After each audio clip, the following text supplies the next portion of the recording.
একসময় একটা বনে সব পশু খুব ভয় পেত এক রাগী সিংহকে।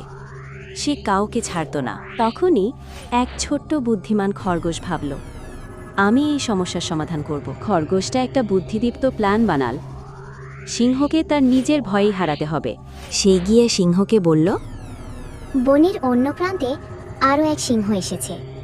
সে বলে তুমি বনের রাজা নাও। কে সে সাহস করে আমার রাজত্বে আসে? আমাকে দেখ, তারপর সিংহ কুয়োর কাছে গেল। কে যে আমার থেকেও বেশি শক্তিশালী? সাহস থাকে তো আমার সামনে আসো। তারপর সিংহ নিজের অহংকারে নিজেই জলে ঝাঁপ দিল আর ডুবে যেতে থাকল। আর সব পশু আনন্দে হাসতে লাগল। খরগোশ বুঝিয়ে দিল, বুদ্ধি শক্তির থেকেও বড়।